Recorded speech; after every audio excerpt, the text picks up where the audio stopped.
La 11e étape du Dakar 2012 entre Arica et Arequipa réservait un menu à la carte pour les concurrents restants. Pour cette première arrivée péruvienne, du hors-piste et du fèche-fèche pour tout le monde, mais une longueur de spéciale différente pour moto et auto, 534 km pour les 2 roues et 478 pour les 4 roues. Chez les motards, le début de spécial est synonyme de jardinage. Johan Barré-Dabort, Cyril Després et Marc Coma qui font la même petite erreur de navigation au niveau du kilomètre 40. Mais au final, pas de soucis pour les 3 cadors, ils repartent sur la bonne piste. Arrive la fin de la première zone chronométrée et pour une fois, pas de trace de Després ou Coma en tête.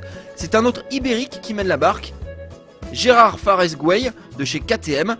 Derrière lui, on retrouve le français Johnny Aubert, Cyril Després et le brésilien Zanol. Mais Cyril Després remet ensuite les pendules à l'heure, le français passe en tête à tous les autres points de contrôle. À ses bases qu'on retrouve les outsiders du début de spécial, Gérard Fares-Gueye et Johnny Aubert, les deux hommes qui confirment leur bonne performance affichée précédemment. Coma lui est en embuscade à environ 2 minutes de Després. Et à l'arrivée, fort d'une fin de spécial menée de main de maître, c'est Cyril Després qui s'impose au Pérou. Marc Coma termine finalement 3ème aujourd'hui à 2 minutes 01 du français, ce qui permet à Després de prendre un peu d'air au classement général. Il est toujours leader avec 2 minutes 22 d'avance sur l'Espagnol.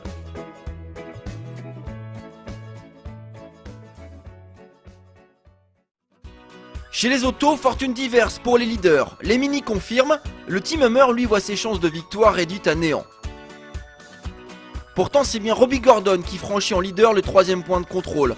Au volant de son Hummer, il cumule un temps de 1 h 31 minutes et 37 secondes. Stefan Peter Hansel et Nani Roma sont respectivement à 2 minutes 52 et 4 minutes 20 de l'américain.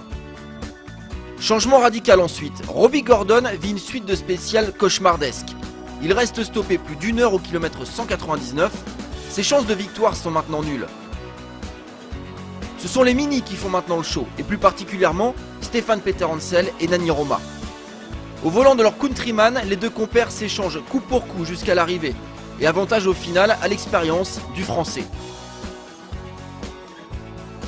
Le leader général s'impose à Arequipa avec 3 minutes et 44 secondes sur l'Espagnol.